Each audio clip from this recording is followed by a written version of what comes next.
നമസ്കാരം.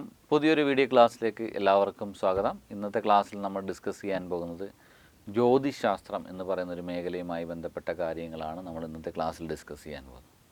അപ്പോൾ എന്താണ് ജ്യോതിശാസ്ത്രം എന്ന് ചോദിച്ചാൽ, അസ്ട്രോണമി എന്ന് ഇംഗ്ലീഷിൽ പറയും. എന്താണ് ജ്യോതിശാസ്ത്രം എന്ന് ചോദിച്ചാൽ, ഗ്രഹങ്ങൾ, അതുപോലെ തന്നെ ഉൽക്കകൾ, നക്ഷത്രങ്ങൾ, അവയെക്കുറിച്ചൊക്കെയുള്ള പഠനത്തെയാണ് നമ്മൾ എന്തെന്ന് വിളിക്കുന്നത്, ജ്യോതിശാസ്ത്രം എന്ന് വിളിക്കുന്നത്. അപ്പോൾ എന്താണ് ജ്യോതിശാസ്ത്രം എന്ന് ചോദിച്ചാൽ, ഗ്രഹങ്ങൾ, ഉൽക്കകൾ, നക്ഷത്രങ്ങൾ എന്നിവയെക്കുറിച്ചൊക്കെയുള്ള പഠനത്തെയാണ് നമ്മൾ ജ്യോതിശാസ്ത്രം എന്ന് വിളിക്കുന്നത്, അസ്ട്രോണമി. പ്രപഞ്ചത്തെക്കുറിച്ചുള്ള പഠനമുണ്ട്. എന്താണ് പ്രപഞ്ചത്തിൻ്റെ ഉൽപ്പത്തിയെക്കുറിച്ചുള്ള പഠനമാണ്, അല്ലെങ്കിൽ പ്രപഞ്ചത്തെക്കുറിച്ചുള്ള പഠനം എന്താണെന്ന് ചോദിച്ചാൽ കോസ്മോളജിയാണ്. അതുപോലെ തന്നെ ചന്ദ്രനെക്കുറിച്ചുള്ള പഠനമുണ്ട്, സെലിനോളജി. അതുപോലെ തന്നെ സൂര്യനെക്കുറിച്ചുള്ള പഠനമുണ്ട്, ഹീലിയോളജി. അപ്പോൾ നമ്മൾ ഇന്ന് ചർച്ച ചെയ്യാൻ പോകുന്നത് ഈ ജ്യോതിശാസ്ത്രം എന്ന് പറയുന്ന ടോപ്പിക്കിലെ സൗരയൂഥം എന്ന് പറയുന്നൊരു മേഖലയുണ്ട്. ആ മേഖലയെക്കുറിച്ചാണ് നമ്മൾ ഇന്നത്തെ ക്ലാസ്സിൽ ഡിസ്കസ് ചെയ്യുന്നത്. ഓക്കെ, അപ്പോൾ ആദ്യമായിട്ട് നമ്മൾ പോകുന്നത് ഗാലക്സികൾ എന്താണെന്നുള്ള രീതിയിലേക്കാണ് നമ്മൾ പോകുന്നത്.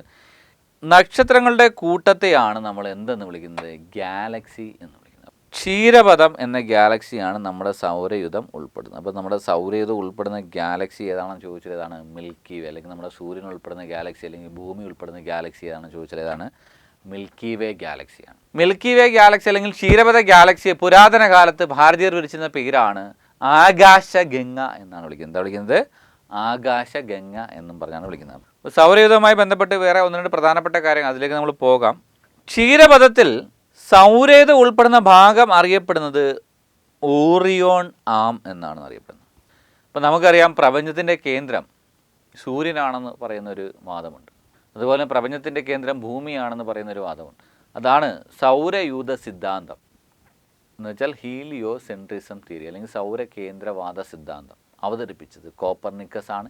ഈ കോപ്പർനിക്കസ് ആണ് ആധുനിക ജ്യോതിശാസ്ത്രത്തിൻ്റെ പിതാവ് എന്നറിയപ്പെടുന്നത്. എന്നാൽ ഭൂമിയാണ് പ്രപഞ്ചത്തിൻ്റെ കേന്ദ്രം എന്ന് പ്രസ്താവിക്കുന്ന മറ്റൊരു സിദ്ധാന്തമുണ്ട്. ആ സിദ്ധാന്തത്തിൻ്റെ പേരാണ് ഭൗമകേന്ദ്രവാദ സിദ്ധാന്തം അല്ലെങ്കിൽ ജിയോ സെൻട്രിസം തിയറി. ഇത് അവതരിപ്പിച്ചത് ടോളമിയുടെയാണ്.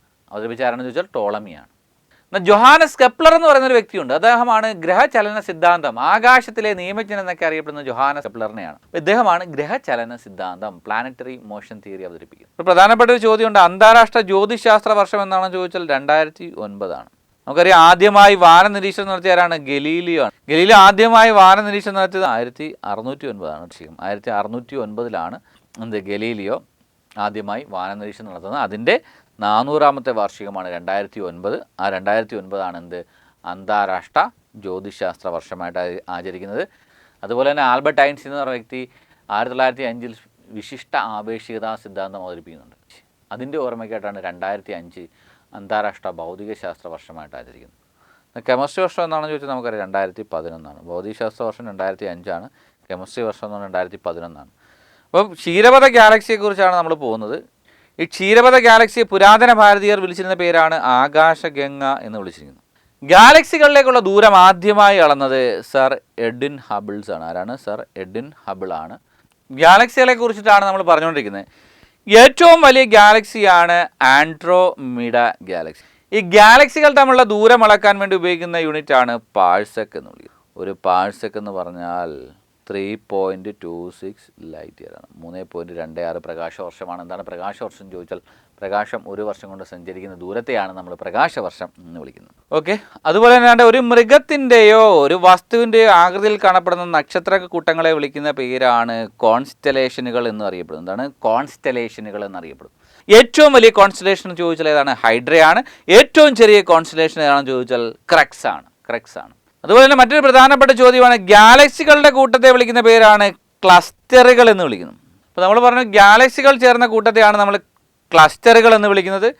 നമ്മുടെ ക്ഷീരപഥം അല്ലെങ്കിൽ മിൽക്കി വേ അല്ലെങ്കിൽ ആകാശഗംഗ എന്നൊക്കെ പറയുന്ന സാധനം ഏത് ക്ലസ്റ്ററിൻ്റെ ഭാഗമാണെന്ന് ചോദിച്ചാൽ ലോക്കൽ ഗ്രൂപ്പ് എന്ന ക്ലസ്റ്ററിൻ്റെ ഭാഗമാണ്. ഇത് നമ്മൾ നക്ഷത്രങ്ങളിലേക്ക് പോകണം. നക്ഷത്രങ്ങൾ തമ്മിലുള്ള ദൂരം അളക്കുന്ന യൂണിറ്റ് ആണെന്ത്, പ്രകാശവർഷം എന്ന് പറയുന്നത്.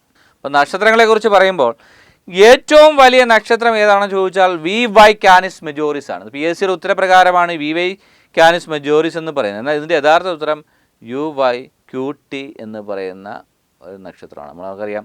ഇവിടെ പ്രധാനപ്പെട്ട മറ്റൊരു ചോദ്യം, അപ്പോൾ നക്ഷത്രങ്ങൾ തമ്മിൽ ദൂരം അളക്കുന്നതാണ് പ്രകാശവർഷം. മറ്റൊരു പ്രധാനപ്പെട്ട ചോദ്യമാണ് ഏറ്റവും തിളക്കമുള്ള നക്ഷത്രം അല്ലെങ്കിൽ പ്രകാശമാനമായ നക്ഷത്രം എന്നറിയപ്പെടുന്നത് സിറിയസ് ആണ്. ഏതാണ്? സിറിയസ്. ഇവിടെ ചോദ്യമുണ്ട് നക്ഷത്രങ്ങളുടെ തിളക്കവുമായി ബന്ധപ്പെട്ട പ്രകാശ പ്രതിഭാസം. ഒരുപാട് തവണ PSC പരീക്ഷയുള്ള ചോദ്യമാണ്, ട്രെൻഡിങ് ചോദ്യമാണ്, ഒരു സ്റ്റാർ ഇട്ട ചോദ്യമാണ്. നക്ഷത്രങ്ങൾ മിന്നി തിളങ്ങാൻ കാരണമായ പ്രകാശ പ്രതിഭാസം എന്ന് ചോദിച്ചാൽ ഏതാണ്? അപവർത്തനം അല്ലെങ്കിൽ റിഫ്രാക്ഷനാണ്. അടുത്ത ചോദ്യമുണ്ട്, നക്ഷത്രങ്ങളുടെ തിളക്കം എന്തിനെ സൂചിപ്പിക്കുന്നു എന്ന് ചോദിച്ചാൽ അവയുടെ താപനിലയെ സൂചിപ്പിക്കുന്നു. എന്തിനെ സൂചിപ്പിക്കുന്നു? അവയുടെ താപനിലയെ സൂചിപ്പിക്കുന്നു. ഉയർന്ന താപനിലയുള്ള നക്ഷത്രങ്ങൾ ഏത് നിറത്തിൽ കാണപ്പെടുന്നു ചോദിച്ചാൽ നീല നിറത്തിൽ കാണപ്പെടുന്നു. അതുപോലെ തന്നെ താഴ്ന്ന താപനിലയുള്ള നക്ഷത്രങ്ങൾ ഏത് നിറത്തിൽ കാണപ്പെടുന്നു ചോദിച്ചാൽ ചുവപ്പ് നിറത്തിൽ കാണപ്പെടുന്നു. ഇപ്പോൾ ഇത് ചോദിച്ച ചോദ്യമാണ് കഴിഞ്ഞ LDC പരീക്ഷയ്ക്ക് മുമ്പ് നടന്ന NCA നോട്ടിഫിക്കേഷൻ LD ക്ലർക്കിൻ്റെ ചോദ്യമായിരുന്നു. അപ്പോൾ നീല നിറത്തിലുള്ള ഒരു ഇതിന് എക്സാമ്പിൾ ചോദിച്ചാൽ, ഒരു നക്ഷത്രത്തിന് എക്സാമ്പിൾ ചോദിച്ചാലാണ് റീഗൽ എന്ന് പറയുന്നത്. എന്താണ്? റീഗൽ. നീല നിറത്തിലുള്ള ഒരു നക്ഷത്രത്തിന് എക്സാമ്പിളാണ് റീഗൽ. അതുപോലെ തന്നെ ചുവപ്പ് നിറത്തിലുള്ള ഒരു നക്ഷത്രത്തിന് എക്സാമ്പിളാണ് തിരുവാതിര നക്ഷത്രം. അതാണ് തിരുവാതിര. ഇനി മറ്റു പ്രധാനപ്പെട്ട ചോദ്യമാണ്, ഗ്രഹങ്ങൾ തമ്മിലുള്ള അകലം അളക്കാൻ വേണ്ടി ഉപയോഗിക്കുന്ന യൂണിറ്റാണ് ആസ്ട്രോണമിക്കൽ യൂണിറ്റ്. ഗ്രഹങ്ങൾ തമ്മിലുള്ള അകലം അളക്കാൻ വേണ്ടി ഉപയോഗിക്കുന്ന യൂണിറ്റാണ് ആസ്ട്രോണമിക്കൽ യൂണിറ്റ് എന്ന് പറയുന്നത്. ഇതിൻ്റെ മലയാളമാണ് ജ്യോതിർമാത്ര. ചോദ്യമുണ്ട്, സൂര്യനും ഭൂമിയും തമ്മിലുള്ള അകലം എത്രയാണെന്ന് ചോദിച്ചാൽ ഒരു ആസ്ട്രോണമിക്കൽ യൂണിറ്റ്. സൂര്യനും ഭൂമിയും തമ്മിലുള്ള ശരാശരി അകലം എത്രയാണെന്ന് ചോദിച്ചാൽ ഒരു ആസ്ട്രോണമിക്കൽ യൂണിറ്റാണ്. പ്രധാനപ്പെട്ട ചോദ്യമാണ്, ഒരു ആസ്ട്രോണമിക്കൽ യൂണിറ്റ് എത്രയാണെന്ന് ചോദിച്ചാൽ 15 കോടി കിലോമീറ്ററാണ്. എത്രയാണ്? 15 കോടി കിലോമീറ്ററാണ്. ഓക്കെ, സൂര്യനും ഭൂമിയും തമ്മിലുള്ള അകലത്തെക്കുറിച്ച് പറയുമ്പോൾ ശരാശരി അകലം എന്ന് പറയുന്നതാണ് ഒരു ആസ്ട്രോണമിക്കൽ യൂണിറ്റ് എന്ന്. അപ്പോൾ ശരാശരി അകലം എന്ന് പറയുമ്പോൾ സൂര്യനും ഭൂമിയും തമ്മിലുള്ള അകലം കൂടുകയും ചെയ്യാം, കുറയുകയും ചെയ്യാം, അല്ലേ? ഇതൊരു ചോദ്യമുണ്ട്, സൂര്യനും ഭൂമിയും തമ്മിലുള്ള അകലം ഏറ്റവും കുറവ് വരുന്നത് അതിനെയാണ് നമ്മൾ പെരിഹീലിയൻ എന്നാണ് വിളിക്കുന്നത്. പെരിഹീലിയൻ ദിവസം അല്ലെങ്കിൽ സൂര്യ സമീപകം എന്നാണ് പറയുന്നത്. സൂര്യ സമീപകം അല്ലേ? സൂര്യ സമീപകം അല്ലെങ്കിൽ പെരിഹീലിയൻ ദിവസം അതെന്നാണ് ചോദിച്ചാൽ ഇത് പലതവണ PSC പരീക്ഷ ചോദിച്ചാണ്, ജാനുവരി 3-നാണ്. അതുപോലെ തന്നെ സൂര്യനും ഭൂമിയും തമ്മിലുള്ള അകലം ഏറ്റവും കൂടുതൽ വരുന്ന ദിവസമാണ് ജൂലൈ 4, അപ്പ് ഹീലിയൻ ഡേ അല്ലെങ്കിൽ സൂര്യോച്ചം. അപ്പോൾ നമ്മൾ സൗരയൂഥത്തിലെ ഏറ്റവും പ്രധാനപ്പെട്ട ഒരു ഏരിയയിലേക്ക് പോവുകയാണ്. നമ്മൾ ഇതിൻ്റെ ബേസിക് ആയിട്ടുള്ള കാര്യങ്ങളൊക്കെ പറഞ്ഞു വന്ന് ഇനിയും കുറച്ചുകൂടി കാര്യങ്ങളുണ്ട്. എന്താണ് സൗരയൂഥം എന്ന് ചോദിച്ചാൽ സൂര്യനും സൂര്യനെ പ്രദക്ഷിണം ചെയ്യുന്ന ഗ്രഹങ്ങൾ, ഉപഗ്രഹങ്ങൾ, ഉൽക്കകൾ, ചിഹ്നഗ്രഹങ്ങൾ, ധൂമകേതുക്കൾ എന്നിവ അടങ്ങുന്നതാണ് സൗരയൂഥം എന്ന് പറയുന്നത്. നമ്മൾ നേരത്തെ തന്നെ പറഞ്ഞൊരു പോയിൻ്റാണ്, സൗരയൂഥത്തിൻ്റെ കേന്ദ്രം സൂര്യനാണ് എന്ന് പ്രസ്താവിക്കുന്ന സിദ്ധാന്തമാണ് സൗരകേന്ദ്രവാദ സിദ്ധാന്തം. ആരുടെയാണ് ചോദിച്ചാൽ ആരുടെയാണ്? കോപ്പർനിക്കസിൻ്റെയാണ്. അതുപോലെ തന്നെ ക്ഷീരപഥ കേന്ദ്രത്തിൽ നിന്നും ഏകദേശം 30,000 പ്രകാശവർഷങ്ങൾ അകലെയാണ് ആരുടെ സ്ഥാനം? സൂര്യൻ്റെ സ്ഥാനം എന്ന് പറയുന്നത്. ഓക്കെ, നമ്മൾ 1-2 പോയിന്റുകൾ നേരത്തെ പറഞ്ഞതാണ്. ഭൂമിയാണ് പ്രപഞ്ചത്തിൻ്റെ കേന്ദ്രമെന്ന് പറയുന്ന സിദ്ധാന്തമാണ് ഭൗമകേന്ദ്രവാദം അല്ലെങ്കിൽ ജിയോസെൻട്രിസം. എന്താണ് ജിയോസെൻട്രിസം? ടോളമിയുടെയാണ്. ആകാശത്തിലെ നിയമജ്ഞൻ എന്നറിയപ്പെടുന്ന ആരാണെന്ന് ചോദിച്ചാൽ കെപ്ലറാണ്. അതുപോലെ തന്നെ പ്ലാനറ്ററി ഗ്രഹചലനം സിദ്ധാന്തം ആരുടെയാണെന്ന് ചോദിച്ചാൽ ജോഹാനസ് കെപ്ലറിനെയാണ്. ആകാശത്തിലെ നിയമജ്ഞൻ എന്നറിയപ്പെടുന്നത് ആര് തന്നെയാണ്? ജോഹാനസ് കെപ്ലറാണ്. നമുക്കറിയാം സൗരയൂഥത്തിൻ്റെ കേന്ദ്രമെന്ന് പറയുന്നത് സൂര്യനാണ്. സൂര്യൻ്റെ ചുറ്റളവ്, ഭൂമധ്യരേഖ ചുറ്റളവ് എത്രയാണ് എന്ന് ചോദിച്ചാൽ, അല്ലെങ്കിൽ സൂര്യൻ്റെ ചുറ്റളവെന്ന് പഠിച്ചാൽ മതി. സൂര്യൻ്റെ ചുറ്റളവ് എത്രയാണെന്ന് ചോദിച്ചാൽ 43,70,5.6 കിലോമീറ്ററാണ്. വ്യാസമെന്ന് ചോദിച്ചാൽ ഡയമീറ്റർ എത്രയാണെന്ന് ചോദിച്ചാൽ ഏകദേശം 140 ലക്ഷം കിലോമീറ്ററാണ്. ഡയമീറ്റർ എത്രയാണെന്ന് ചോദിച്ചാൽ 140 ലക്ഷം കിലോമീറ്ററാണ്. വളരെ പ്രധാനപ്പെട്ട ഒരു പോയിൻ്റാണ്, സൂര്യൻ്റെ ഉപരിതല ഊഷ്മാവ് അല്ലെങ്കിൽ താപനില എത്രയാണെന്ന് ചോദിച്ചാൽ 5500 ഡിഗ്രി സെൽഷ്യസ് ആണ്. എത്രയാണ്? 5500 ഡിഗ്രി സെൽഷ്യസ് ആണ്. സൂര്യനിൽ ഊർജ്ജോൽപാദനം നടക്കുന്ന പ്രോസസ്സാണ് ന്യൂക്ലിയർ ഫ്യൂഷൻ എന്ന് പറയുന്നത്, അണു സംയോജനം. അതുപോലെ തന്നെ മറ്റൊരു സംഭവമുണ്ട് ന്യൂക്ലിയർ ഫിഷൻ എന്ന് പറയുന്നത്. അപ്പോൾ നമ്മൾ ന്യൂക്ലിയർ ഫ്യൂഷൻ പറയുന്നതുകൊണ്ട് അതുകൂടി ഒന്ന് പറഞ്ഞിട്ടേ നമ്മൾ പോകാൻ പറ്റത്തുള്ളൂ. അപ്പോൾ സൂര്യനിൽ ഊർജ്ജോൽപാദനം നടക്കുന്ന ന്യൂക്ലിയർ ഫ്യൂഷൻ അല്ലെങ്കിൽ അണു സംയോജനം വഴിയാണ്. എന്താണ് അണു സംയോജനം ചോദിച്ചാൽ ചെറിയ ന്യൂക്ലിയസുകൾ സംയോജിച്ച് മറ്റൊരു വലിയ ന്യൂക്ലിയസ് ആയിട്ട് മാറുന്ന പ്രതിഭാസത്തെയാണ് നമ്മൾ എന്തെന്ന് വിളിക്കുന്നത്? അണു സംയോജനം എന്ന് വിളിക്കുന്നത്. ഈ അണു സംയോജനം കണ്ടെത്തിയത് ഹാൻസ് ബെയ്ത്ത് എന്ന് പറയുന്ന സയൻറ്റിസ്റ്റാണ്. ആരാണ്? ഹാൻസ് ബെയ്ത്ത്. ഇതിനാണ് ഈ 1964 എന്ത് ലഭിക്കുന്നു? നോബൽ പ്രൈസ് ലഭിക്കുന്നു. അപ്പോൾ ഹൈഡ്രജൻ ബോംബിൻ്റെ വർക്കിംഗ് പ്രിൻസിപ്പിൾ ചോദിച്ചാൽ ന്യൂക്ലിയർ ഫ്യൂഷനാണ്. അതുപോലെ തന്നെ നക്ഷത്രങ്ങളിൽ ഊർജ്ജോൽപാദനം നക്ഷത്രങ്ങളിൽ നടക്കുന്ന പ്രതിഭാസം എന്ന് ചോദിച്ചാൽ ഏതാണ്? ന്യൂക്ലിയർ ഫ്യൂഷൻ അല്ലെങ്കിൽ അണു സംയോജനമാണ്, അല്ലേ? ഹൈഡ്രജൻ്റെ ന്യൂക്ലിയസുകൾ സംയോജിച്ചിട്ട് എന്തായിട്ട് മാറുന്നു? ഹീലിയം ന്യൂക്ലിയസ് ആയിട്ട് മാറുന്ന ആ പ്രതിഭാസത്തെയാണ് നമ്മൾ ന്യൂക്ലിയർ ഫ്യൂഷൻ എന്ന് വിളിക്കുന്നത്, അല്ലേ? എന്നാൽ ന്യൂക്ലിയർ ഫിഷൻ എന്താണെന്ന് ചോദിച്ചാൽ അറ്റോമിക ഭാരം കൂടിയ വലിയ ന്യൂക്ലിയസുകൾ വിഘടിച്ച് മറ്റൊരു രണ്ടോ അതിലധികമോ ചെറിയ ന്യൂക്ലിയസുകളായിട്ട് മാറുന്ന പ്രതിഭാസത്തെയാണ് നമ്മൾ ന്യൂക്ലിയർ ഫിഷൻ അല്ലെങ്കിൽ അണുവിഘടനം എന്ന് പറയുന്നത്. അണുവിഘടനം കണ്ടെത്തിയത് ആരാണെന്ന് ചോദിച്ചാൽ ഓട്ടോ ഹാനാണ്. നമ്മൾ നേരത്തെ പറഞ്ഞ ഹൈഡ്രജൻ ബോംബിൻ്റെ വർക്കിംഗ് പ്രിൻസിപ്പിൾ എന്ന് പറഞ്ഞ ന്യൂക്ലിയർ ഫ്യൂഷൻ അല്ലെങ്കിൽ അണുസംയോജനമാണ്. ഹൈഡ്രജൻ ബോംബ് കണ്ടെത്തിയത് എഡ്വേർഡ് ടെല്ലറാണ്. എന്നാൽ ആറ്റം ബോംബ് കണ്ടെത്തിയത് ആരാണെന്ന് ചോദിച്ചാൽ റോബർട്ട് ഓപ്പൺ ഹൈമറാണ്. എന്ത് കണ്ടെത്തിയത്? ആറ്റം ബോംബ് കണ്ടെത്തിയത്. അപ്പോൾ സൂര്യൻ്റെ ഉപരിതല ഊഷ്മാവ് എന്ന് പറയുന്നത് 5500 ഡിഗ്രി സെൽഷ്യസ് ആണ്. സൂര്യൻ്റെ ഉപരിതല ഊഷ്മാവ് അളക്കാൻ വേണ്ടി ഉപയോഗിക്കുന്ന ഉപകരണമാണ് പൈറോ ഹീലിയോമീറ്റർ ആണ്. എന്നാൽ ഉയർന്ന ഊഷ്മാവ് അളക്കാൻ വേണ്ടി ഉപയോഗിക്കുന്ന ഉപകരണം ഏതാണെന്ന് ചോദിച്ചാൽ എന്ത് എഴുതണം നിങ്ങൾ? പൈറോമീറ്റർ ആണ്. എന്നാൽ ഊഷ്മാവ് അളക്കാൻ വേണ്ടി ഉപയോഗിക്കുന്ന ഉപകരണം ചോദിച്ചാൽ നിങ്ങൾ എന്ത് എഴുതണം? തെർമോമീറ്റർ ആണ്. എന്നാൽ താഴ്ന്ന ഊഷ്മാവ് അളക്കാൻ വേണ്ടി ഉപയോഗിക്കുന്ന ഉപകരണം എന്താണെന്ന് ചോദിച്ചാൽ നിങ്ങൾ എന്ത് എഴുതണം? ക്രയോമീറ്റർ എന്ന് എഴുതണം. അതുപോലെ തന്നെ ഒരു നിശ്ചിത ഊഷ്മാവ് മെയിൻറ്റെയിൻ ചെയ്യാൻ വേണ്ടി ഉപയോഗിക്കുന്ന ഉപകരണമാണ് തെർമോസ്റ്റാറ്റ് എന്ന് വിളിക്കുന്നത്. ഇനി നമുക്ക് നോക്കാനുള്ളത് സൂര്യൻ്റെ പ്രായമാണ്. ഏകദേശം 460 കോടി വർഷമാണ്. എത്രയാണ്? 460 കോടി. നമ്മുടെ ഭൂമിയുടെ പ്രായം ചോദിച്ചാലും എന്ത് തന്നെയാണ്? 460 കോടി വർഷമാണ്. ഭ്രമണകാലം എന്ന് വെച്ചാൽ സ്വയം അതിൻ്റെ അച്ചുതണ്ടിൽ കറങ്ങാൻ വേണ്ടി എടുക്കുന്നത് 25.38 ഭൗമദിനങ്ങളാണ്. ഇതെല്ലാം നമ്മൾ ഭൂമിയായിട്ട് കമ്പയർ ചെയ്താണ് പറയുന്നത്. 25.38 ഭൂമിയിലെ ദിനങ്ങൾ കൊണ്ടാണ് സൂര്യൻ ഒരു തവണ അതിൻ്റെ അച്ചുതണ്ടിൽ വലം വയ്ക്കുന്നത്. ഭ്രമണം എന്ന് വെച്ചാൽ സ്വയം അതിൻ്റെ അച്ചുതണ്ടിൽ കറങ്ങുന്നതിനെ ഭ്രമണം എന്ന് വിളിക്കുന്നു. അതുപോലെ തന്നെ സൂര്യൻ്റെ പരിക്രമണ കാലഘട്ടം എന്ന് പറഞ്ഞാൽ 25 കോടി വർഷങ്ങളാണ്. എന്ന് വെച്ചാൽ സൂര്യൻ അതിൻ്റെ മാതൃകേന്ദ്രത്തെ ചുറ്റാനെടുക്കുന്നത് 25 കോടി വർഷമാണ്. ഇതിനെയാണ് നമ്മൾ കോസ്മിക് ഇയർ എന്നാണ് പറയുന്നത്. അടുത്ത പോയിന്റാണ് സൗരയൂഥത്തിലെ ഏക നക്ഷത്രം.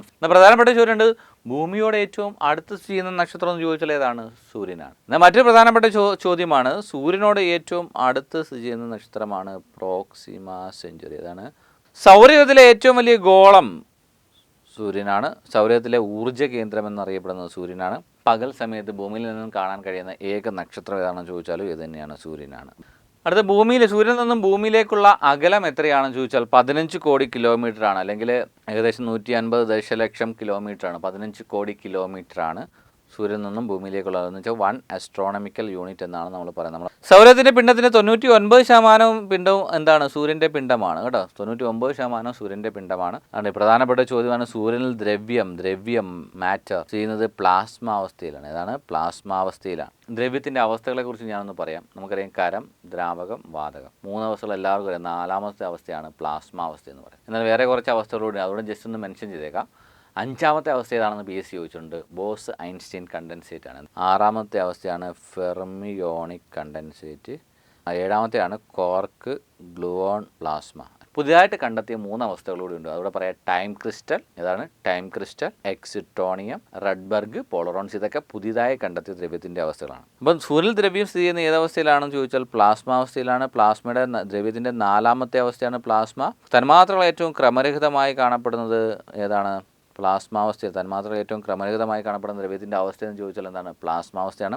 പ്രപഞ്ചത്തിൽ ദ്രവ്യം ഏറ്റവും കൂടുതൽ കാണപ്പെടുന്നത് ഏതവസ്ഥയിലാണെന്ന് ചോദിച്ചാലും പ്ലാസ്മാവസ്ഥ. കാര്യം സൂര്യനിലും നക്ഷത്രങ്ങളിലെല്ലാം ദ്രവ്യം എങ്ങനെയാണ്?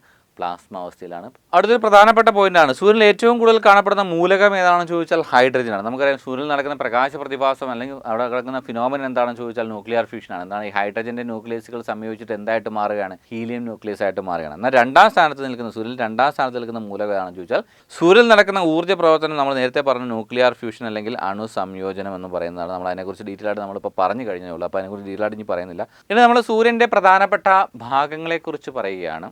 ഏറ്റവും പുറമേയുള്ള പാളി, സൂര്യൻ്റെ ഏറ്റവും പുറമേ കാണുന്ന പാളിയെ വിളിക്കുന്ന പേരാണ് കൊറോണ എന്നാണ് പറയുന്നത്. നമ്മുടെ പുതിയ വൈറസ് അല്ല. അതുപോലെ തന്നെ ഏറ്റവും കുറഞ്ഞ ഊഷ്മാവും സാന്ദ്രതയുമുള്ള ഭാഗമാണ് കൊറോണൽ ഹോൾസ് എന്നാണ് വിളിക്കുന്നത്. അതുപോലെ തന്നെ സൗരയൂഥത്തിലെ ഏറ്റവും ബാഹ്യമായ പ്രദേശം എന്നറിയപ്പെടുന്നത് ഹീലിയോസ്ഫിയറാണ്. ഭൂമിയിൽ നിന്നും ദൃശ്യമാകുന്ന സൂര്യൻ്റെ പ്രതലം ഏതാണെന്ന് ചോദിച്ചാൽ ഫോട്ടോസ്ഫിയറാണ്. ഫോട്ടോസ്ഫിയറിനുള്ളിലായി കാണപ്പെടുന്ന ഭാഗമാണ് ക്രോമോസ്ഫിയർ എന്ന് പറയുന്നത്. മനസ്സിലാകുന്നു. അപ്പോൾ ഭൂമിയിൽ നിന്നും ദൃശ്യമാകുന്ന സൂര്യൻ്റെ പ്രതലമാണ് ഫോട്ടോസ്ഫിയർ എന്ന് പറഞ്ഞാൽ. ഫോട്ടോസ്ഫിയറിനുള്ളിലായി കാണപ്പെടുന്ന ഭാഗമാണ് ക്രോമോസ്ഫിയർ. സൗരാന്തരീക്ഷത്തിൻ്റെ മധ്യഭാഗം എന്നറിയപ്പെടുന്നത് എന്തിനാണ് ചോദിച്ചാൽ ക്രോമോസ്ഫിയറിനെ. സൗരാന്തരീക്ഷത്തിൻ്റെ മധ്യഭാഗം എന്ന് അറിയപ്പെടുന്നത് എന്തിനാണെന്ന് ചോദിച്ചാൽ ക്രോമോസ്ഫിയറിനെയാണ്.